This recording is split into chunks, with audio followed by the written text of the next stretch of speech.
right the fuck on. We are watching Idiocracy today, and I got a lot to get out. There's a bunch of things I need to address right before I start talking about movies, but yeah, we got a good one today, and it's one that I love for more than just the content of it. And I just found out that it's free on YouTube right now. So everybody go and watch Idiocracy as soon as I'm done blathering. Okay, first things first. You might notice a little bit of an echo in the room. That's because I decided to move my studio somewhere else. I have the luxury of having a portable studio. And Jake and I are discussing possibly moving it somewhere else as well. We decided to do a Blacktooth the other day, and that was actually a lot of fucking fun. The only thing about Blacktooth is it takes for goddamn ever to fucking edit one of those things because Jake and I are a little cavalier with the colored language. This is not a good way to put that. We're off to a bad start here. All right. But yeah, we got some big ideas in the works. We've done more than two. I know it's only the second episode, but we're ambitious with it. It tends to be the best thing on the channel, or at least from the data I've given them. So we're enjoying it. But right now we're gonna focus on just getting this thing up and running. Just in general, try and get in the more time in this little studio area that we got up here. It's at my parents' house. I'm sitting at the bar upstairs, and yeah, I don't know. It's nice. I can smoke weed up here. My dad doesn't care. I live the dream. This is what princes were like. I'm an earl, but yeah, this earl likes watching movies, and I wanted to just explain a little bit that. I'm not neglecting the podcast. I'm at least not trying to. I've been a very busy little boy with work, and I tried to do one the other day on this movie called The Vault, I believe, or something to the effect of that. It was on Netflix. It was one of the five in the top five in the United States or whatever for the day on the list. And I tried watching it. It was pretty good. I ended up giving up on it as far as making a podcast goes. It was an adequate movie. I forgot the name already. That's how adequate it was. But it's on Netflix, and it's as good as Netflix seems to make it be. You should be able to find it pretty easily. But it's about a bunch of German people and European people hiring a kid who is super smart, and he solves things, and they need him to help open up a safe that had a bunch of gold coins in it. And yeah, twists and turns through the way. It was enjoyable, and I'll leave it at that. But yeah, today we're watching a movie called Idiocracy. Oh yeah, so it took too long with Jake. New studio, all right. And then, yeah, gave up on the last movie. That should be everything. Yeah, all right, cool. Yeah, let's get into it then. Yeah, Idiocracy. All right, so during my collegiate years, if you knew anything about me and you knew me in general, there was two things I couldn't shut up about, most of which was punk rock music, which I still won't shut up about today. People need to keep making it. It's a little hard right now. Not a lot of shows going on because of COVID, but I'm sure there's some out there. And, keep punk rocking. Keep doing your thing, guys. But yeah, the other thing I would never shut up about is how King of the Hill is the best show ever made. Mike Judge did a really good job with the social commentaries in the 90s. He did Beavis and Butthead, which is just two morons digesting people and kind of situations that they're thrust into. And if you just want to give the absolute baseline of humor, I would put it at Beavis and Butthead. But it's because it's brilliant, but calling it brilliant is the same way you call a Picasso brilliant. There's so much going on that it's kind of hard to discern, am I focused on the right thing here, or is this kind of bullshit? Trust me, there's a lot of bullshit, but it's meant to be that way. It's meant to be funny. It's not meant to be too heady, but it is somewhat cerebral. It's it is a critique on 90s culture. And then he also made Office Space in the 90s. That was a critique on office culture. I hate throwing that around, but it's it is what it is. He was just very good at kind of encapsulating Americana, and it translated so fucking well because you have this notion of what the Midwest is like. I grew up in New Jersey. I didn't really have much of a perception of the Midwest. I just kind of assumed everything was here. But no, after living in different places, you kind of see that it's not like here. Everything's very different. Like there's not much of a sense of community the further west you go. It's a very distant thing. It's like vaguely like dystopian. But like in the sense that it's like it's so new, there's nothing for them to cling to. And I think that's like a lot of why there's problems right now. Like people don't really have anything to take pride in, and that's like sort of the point of Idiocracy in like a nutshell, is that like you can be proud to be an American, but there's a difference between being like patriotic because you like and respect and honor and would like fight for your rights, and then there's like reveling in stupidity because you have carte blanche to do so. And I'm not saying that everybody's like completely, not acquitted of this. Like I know for a fact I revel in my stupidity. But like that being said, I also understand that like there's a lot of other places on earth I could have been born. I'm very, very satisfied with having been dealt the old Americana hand. But like Idiocracy pokes fun at that, and they poke fun at like the priorities of this country. I'm not gonna try and get into it right off the bat. Like I want to rewatch this movie and get like a distinct like flow for the narrative and like understand like what exactly the specificity of the narrative is. But like I know it kind of takes jabs at everybody. One of the cool things about YouTube having this film too is that like I've been watching a lot of stuff, and it came up on my suggested feed. I'm like a rather apolitical person, which is why I enjoy Mike Judge, because like he always kind of has this like blue collar take, but he used to have like people that didn't understand Colbert probably liked him for the wrong reasons, are the same people that probably like King of the Hill for the wrong reasons. It's because they're like looking at a reflection of themselves and getting that like baseline of the humor. But like the people that also are like hypercritical of it are laughing at it for the wrong reasons because they don't relate. They're like, oh, that must be so funny. Like, wouldn't it be wild if we like actually lived like that? And like, then like you understand that that's like actually something like a shared experience for like more than like kind of like this narrow, like coastal centric ideals. Like it's good. But like, if you like fall right in the middle, kind of like I do, it's like you can laugh and you can like understand the shared experience of that. And I don't know, if you're watching it for the wrong reasons, if you're watching it for the right reasons, it's a good movie and it's a very good social commentary. If you're an American, I highly recommend that, because we all need to be humbled sometimes, and humbled by staring in the mirror is one of the best ways to do it. Now, that being said, one of the reasons this film's been brought up is there's, I guess, the 1 year anniversary of the Capitol Hill Autonomous Zone, the Chaz or the CHOP, or whatever the fuck, chip that they're doing out there in Portland last year. Somebody like I find that to be very funny, because I completely endorse the idea. Like, if you want to go and take over a city block and treat that like you can make the next utopia, like without getting your shit pushed in by some like you're either going to get like fucking decimated by the cops, or they're just going to forget you. Like, there's no way that would be feasible. But I appreciate the enthusiasm, and I enjoy reveling in their stupidity, just like pointing and laughing from afar. But like what they were trying to accomplish was something that I don't not believe in. I really do believe that like people should be completely uninfringed by like if you have the means to buy land, the government has no right to tell you what to do on that land. I fully support those people in Colorado too, the Black Lives Matter activists that purchased the land and are trying to create a grassroots colony, I guess, for people of color to go retreat to and live in. It looks like they're not really doing a good job, because I haven't heard much about their progress. They were planning on like completely colonizing the place. I think they realized they might have bit off more than they could chew going that high up into the mountains of Colorado. But whatever. I hope I really do. This is not sarcastic whatsoever. Good luck. But yeah, there's all those pictures of the CHOP or Chaz thing from last year that were brought up pretty recently, of like the people trying to grow the crops, and the dude that was like the president, de facto president or whatever of the Chaz, was posing with a bunch of guns, and they got arrested for guns charges or something. It's like straight out of this movie. So I guess I've rambled enough. Let's get down to it. So today we are watching Mike Judge's Idiocracy.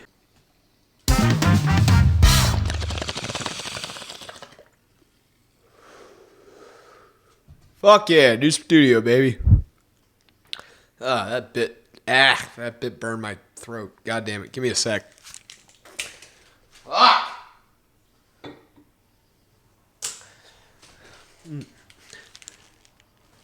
suppose I did pick the perfect fucking movie to be smoking a bong on mic. No. Oh, god damn it.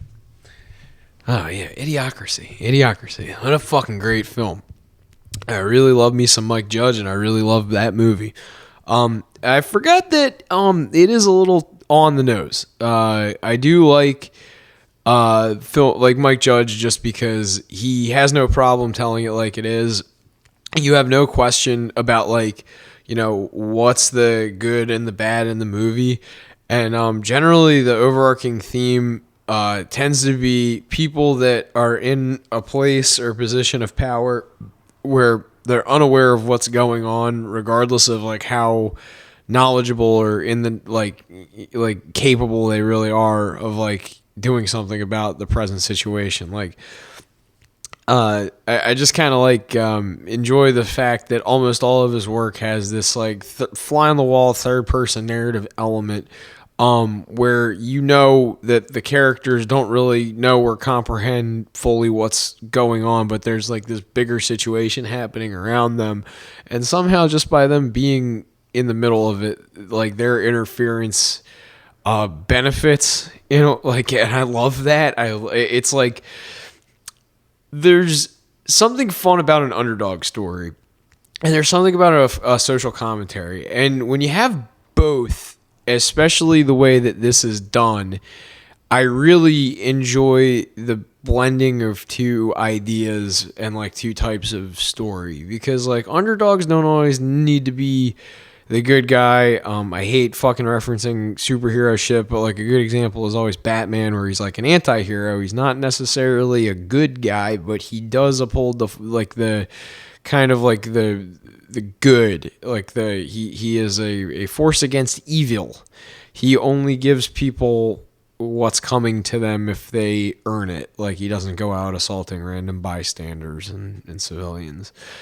And that's all I have to say about Batman. But like, that being said, an anti-hero is kind of like it's an interesting trope. This, like, the character in Idiocracy is by no means an anti-hero. He's not even really a hero. He just happens to be a victim of circumstance, but a victim of circumstance that happens to just by pure coincidence is able to make the situation better. And it's really one of those like nice kind of like wholesome, like it's a very charming movie. But that being said, I like the third person narrative. I like the character. Let's dive into it. Okay, so it's a social commentary. It's a film that clearly had been made with intent.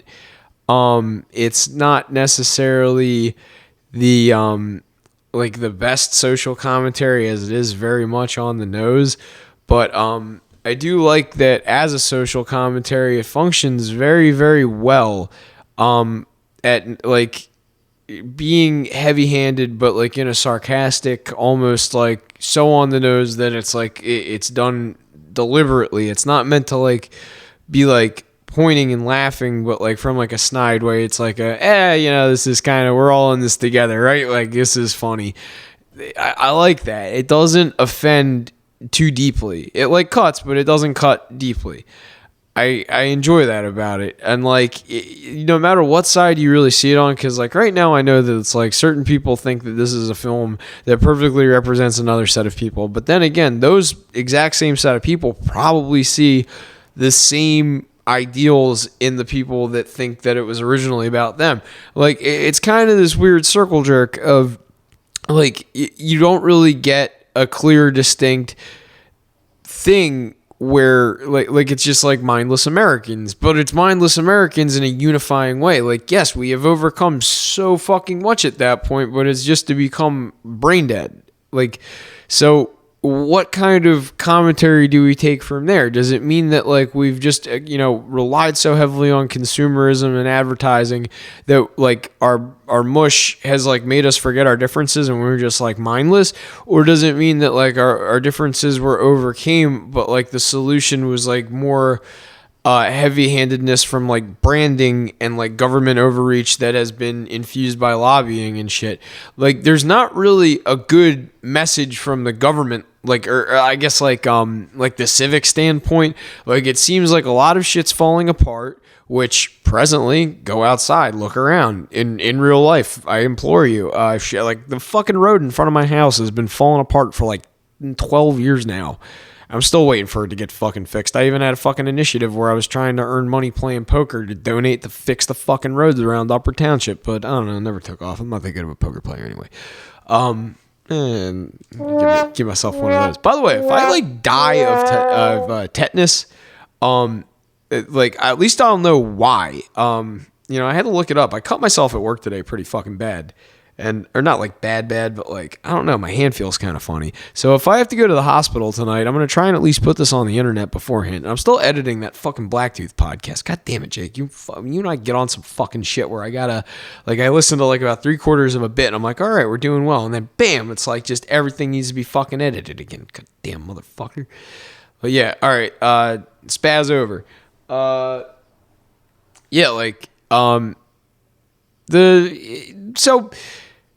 Government overreach does seem to be like one of those subjects in this film where it's definitely a thing. It's very funny the way it's presented. It's presented as like a literal strongman and his posse who like kind of subject you to the will of whatever the fuck they want because they're just like armed to the teeth and kind of dangerous. It's almost like a Generalissimo situation.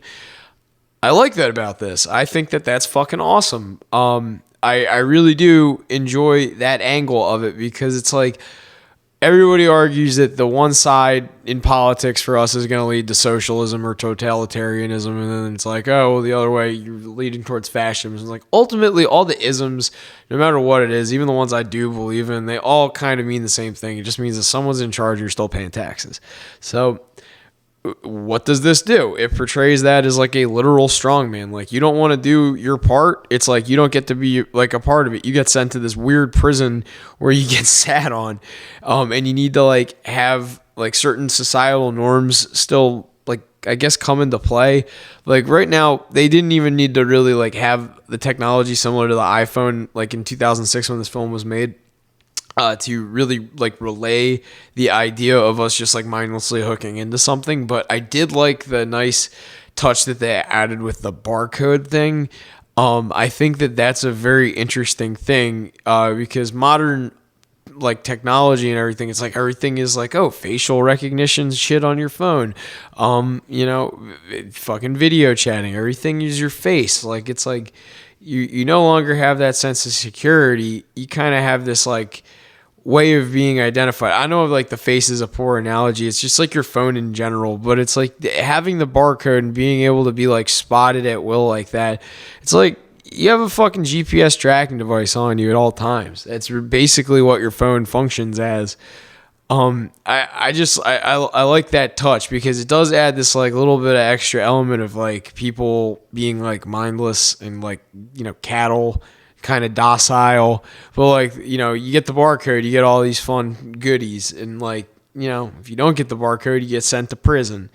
It's kind of weird how shit like that's going down a little bit right now, but we're not going to get into that. We're just going to focus on the good, focus on the funny, because that is what it is. It's like ultimately, I think that a lot of the problems we have in society, like, no, I'm gonna just keep this as like brief as possible. But like, this is one of those ideas I have where like, yeah, man, I smoked a bunch of weed at the beginning of the podcast, man. No, like, I do believe as a society we could move a lot further.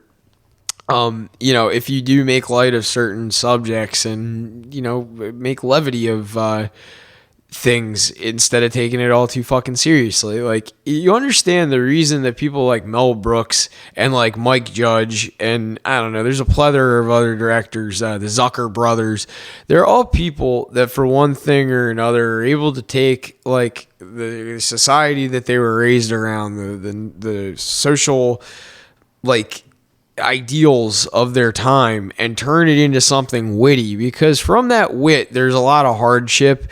And when you turn that hardship into something funny, it's not like you're disrespecting certain things. Like, yeah, jokes sometimes do say very, like, you say very real rude things.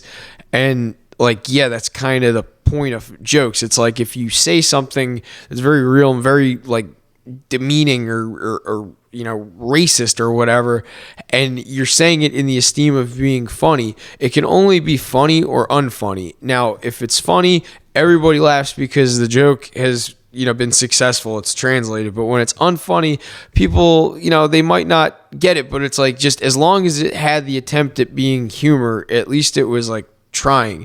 And like right now we're at this place where we're not even trying, we're walking on eggshells. And I don't think like this movie wouldn't have been made today. It probably would be made and be made in like a lot more current, and you know, it would probably be a mini series or some shit, I don't fucking know, just to fuck with people because Mike Judge is witty like that.